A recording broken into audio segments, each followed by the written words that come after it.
नमस्कार दोस्तों, book hive educator पे आपका स्वागत है। मैं ओमकार ठाकुर आज फिर नए चैप्टर के साथ आया हूं, जहां पे हम इडियम फ्रेजेस की बात करेंगे। इडियम्स एंड फ्रेजेस मतलब मुहावरे और लोकाकृतियां।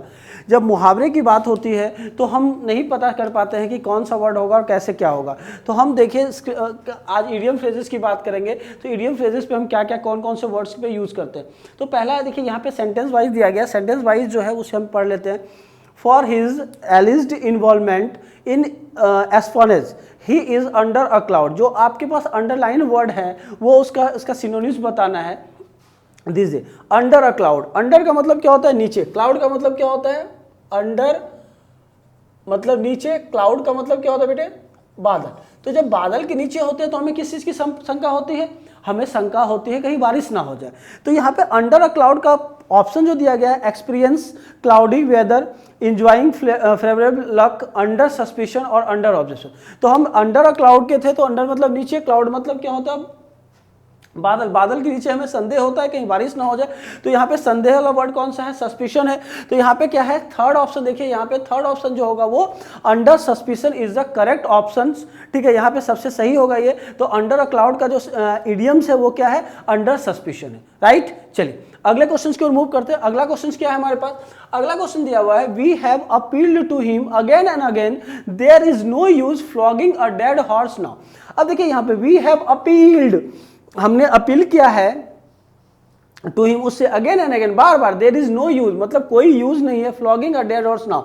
अब फ्लॉगिंग अ डेड, फ्लॉगिंग का मतलब क्या होता है? फ्लॉगिंग। फ्लॉगिंग का मतलब होता है चाबुक। क्या होता है बेटे? चाबुक। अब फ्लॉगिंग का मतलब चाबुक होता है। डेड हॉर्स का मतलब तो मरा हुआ घोड़ा। अगर मरे हुए घोड़े पे आप हंटर चलाते हैं, चाबुक चलाते हैं, तो वो क्या होता है? टाइम ही तो वेस्ट होता है ना। तो यहाँ पे क्या लिखा हुआ है? Repeating our request no, making him see reason no. यहाँ पे क्या है? Beating about the bush and wasting time in useless effort. तो यहाँ पे फ्लॉगिंग अ डेड हॉर्स का मतलब क्या होगा? Wasting time in useless effort. तो ऑप्शन नंबर डी यहाँ पे क्या है? करेक्ट हो जाएगा। यहाँ पे फ्लॉगिंग अ डेड हॉर्स का इडियम क्या होगा? Wasting time in useless effort. First and second is will be clear. And third number में क्या है? We shouldn't look down upon the rest to the earth. तो यहाँ पे look down upon, look down upon का मतलब क्या होता है? Regard with contempt. जब हम किसी को रिगार्ड देने के भाषाओं से नजर झुका के बात करते हैं, उसको हम कहते हैं लुक डाउन अपॉन कहते हैं। तो यहाँ थर्ड ऑप्शन, थर्ड का जो ईडीएम है वो क्या होगा? लुक डाउन अपॉन का रिगार्ड विद कॉन्टेम्प्ट होगा। राइट। यहाँ समझ में आ रहा है? अबे because his misbehaviour he is bound to face the music. Bound to face the music मतलब होता है पछताना, मतलब अपने मिसबिहेवियर के कारण वो बार बार पछताता है। तो फेस द म्यूजिक का मतलब क्या होता है बेटे? गेट रेप्रीमेंडेड मतलब होता है पछतावा होना। तो यहाँ बी ऑप्शन जो है वो क्या है? आपका सुटेबल आंसर होगा।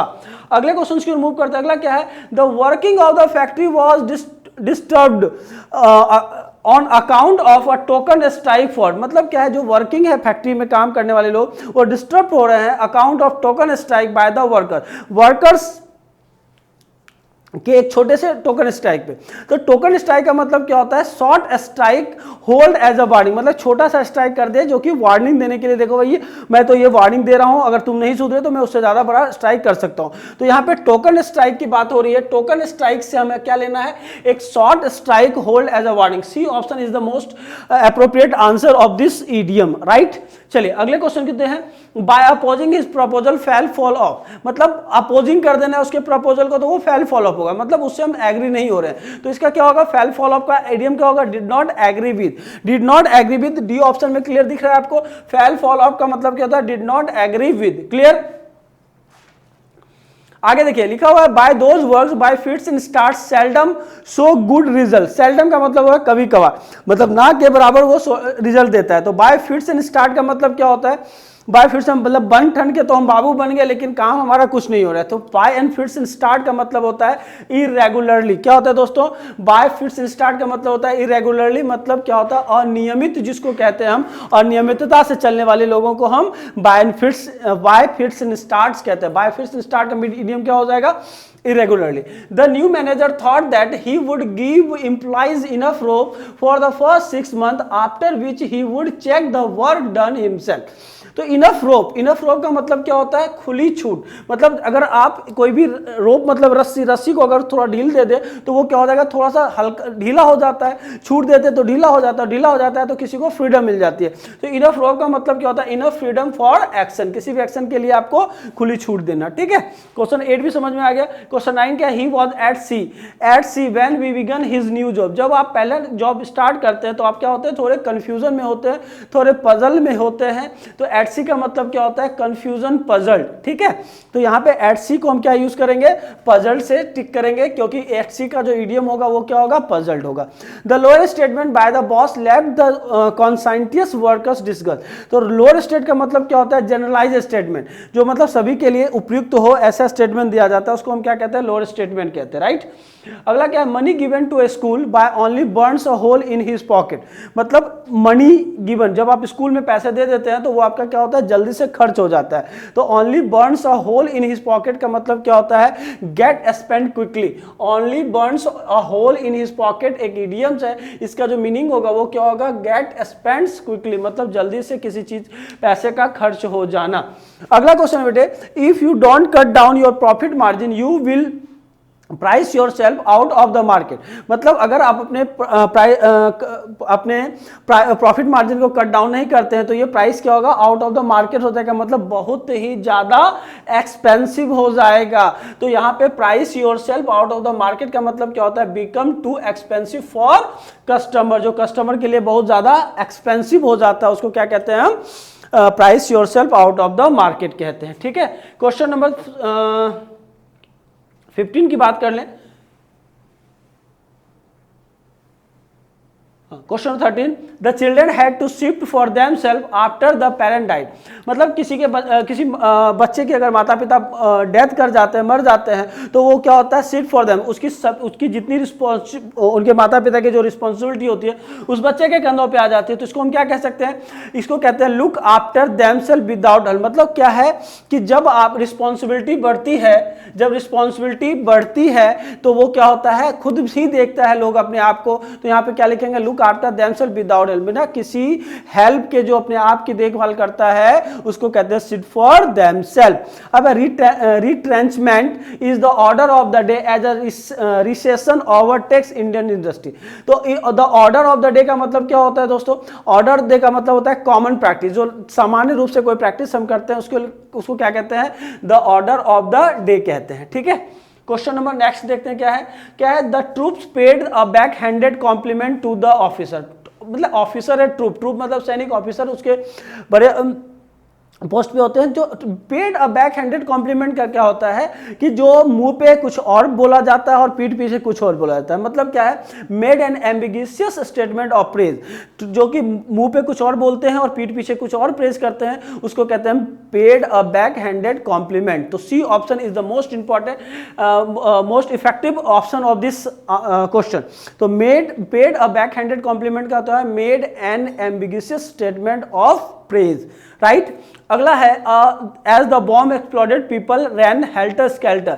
जब कहीं पे बम फटता है, एक्सप्लोड होता है, तो वहां के लोग क्या होते हैं, तितर बितर हो जाते हैं, इधर से उधर भागने लगते हैं। तो है यहाँ पे हेल्टर और स्केल्टर दिया गया है। तो हेल्टर और स्केल्टर का मतलब क्या होता है, किसी भी चीज का डिसऑर्डरली हैजेट हो जाना, तो मतलब होता है तितर बितर हो जाना। तो यहाँ पे क्या है, B option is the correct answer. Right, चलिए अगले क्वेश्चन की ओर मूव करते हैं। अगला क्वेश्चन क्या है, he was progressing by leaps and bound because of his hard work. मतलब वो जो प्रोग्रेसिंग कर रहा है बहुत तेजी से, कैसे, अपने हार्ड वर्क के कारण। तो यहाँ पे बाय लीप्स एंड बाउंड्स का मतलब क्या होता है, रैपिडली, मतलब बहुत तेजी से।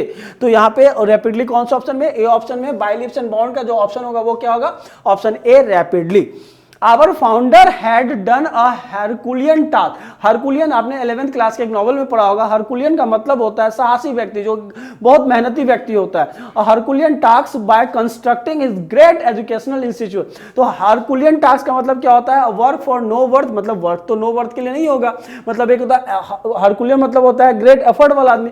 तो क्या होता है यहाँ पे, an effortless job, a work require very great effort. C option is the correct. हमें डी को पढ़ने की जरूरत, क्योंकि एग्जाम के पॉइंट ऑफ व्यू से पढ़ना है हमें। तो हरकुलियन टास्क का मतलब क्या था, work requiring very great effort.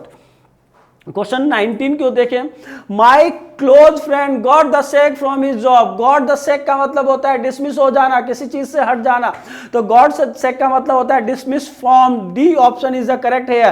Question 20 में I can no longer put up with, put up with मतलब होता है बर्दाश्त करना, ठीक है, हर इंसोलेंस, ठीक है। अब क्या है, हर इंसोलेंस को आप बर्दाश्त करें तो बर्दाश्त को हम क्या बोलते हैं, एंड्योर करना। एंड्योर मतलब भी होता है बर्दाश्त करना, तो पुट अप विद का इडियम क्या हो जाएगा, एंड्योर, ठीक है। जो यहाँ पे इडियम पुट अप विद दिया गया उसका मीनिंग क्या है, एंड्योर, राइट।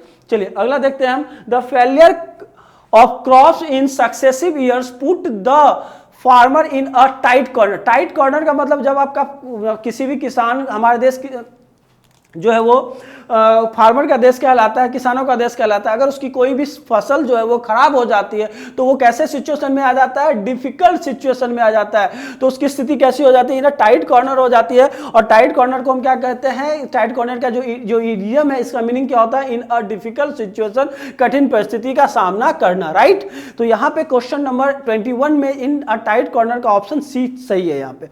अगला देखते हैं। The effort to trace the culprit was a wild goose chase. Wild goose chase का मतलब क्या होता है, वाइल्ड मतलब होता है जंगली, गूज मतलब होता है बत्तख, चेज मतलब होता है किसी चीज को चुनना। तो वाइल्ड गूस चेज का मतलब होता है बेकार किसी भी चीज के लिए क्या है, भटकना। तो यहाँ पे क्या बोलते हैं उसको, फुटाइल सर्च। क्या बोलते हैं, वाइल्ड गूस चेज का मतलब क्या होता है, अ फुटाइल सर्च। तो बी ऑप्शन यहाँ पे क्या होगा, सही होगा, ये क्लियर।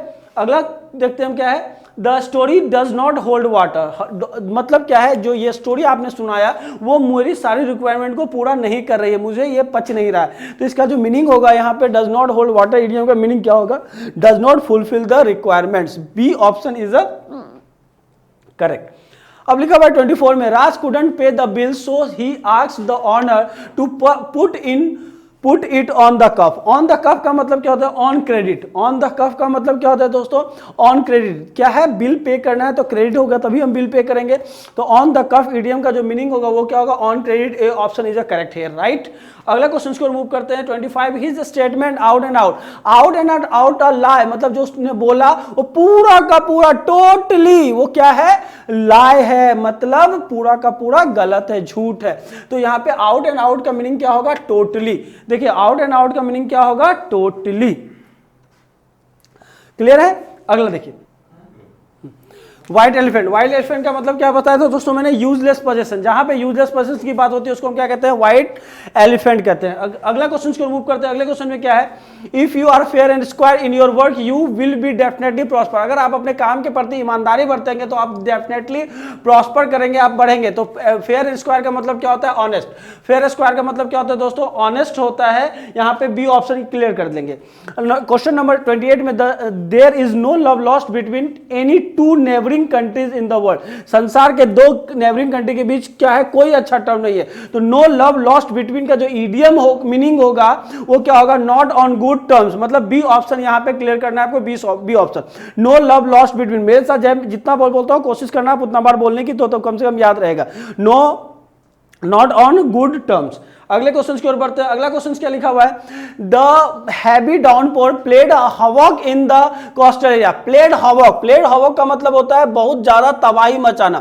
तो यहाँ पे तबाही का कौन सा मीनिंग है, डिजीज, बीमारी, फ्लड मतलब बाढ़, हार्डशिप मतलब कड़ी मेहनत। तो यहाँ पे डिस्ट्रक्शन। तो ए ऑप्शन यहाँ पे बिल्कुल सही होगा, ए ऑप्शन को आप क्लिक करेंगे। Question number 30, the most important question, to have a green thumb means. To have a green thumb का मतलब क्या होता है, ग्रीन थंब दिखाना। ग्रीन मतलब हरा, थंब मतलब क्या, जब आप अपने आप को नेचुरल चीजों से इंक्रीज करते हैं या इंटरेस्ट दिखाते हैं तो वहां पे आप उसको ग्रीन थंब देते हैं। तो to have natural interest in gardening, C option is the correct. यहां तक आप देखिए ये सारे इडियम छोटे इडियम्स हैं लेकिन इंपॉर्टेंट और एग्जाम में पूछे गए, ये सारे प्रीवियस ईयर के क्वेश्चंस हैं। आप इस क्वेश्चंस को अच्छे से समझेंगे, देखेंगे और हमारे यूट्यूब चैनल को सब्सक्राइब करेंगे, हम बेल आइकन को प्रेस करेंगे और जो भी नोटिफिकेशन आने वाला होगा वो आपको मिलता रहेगा।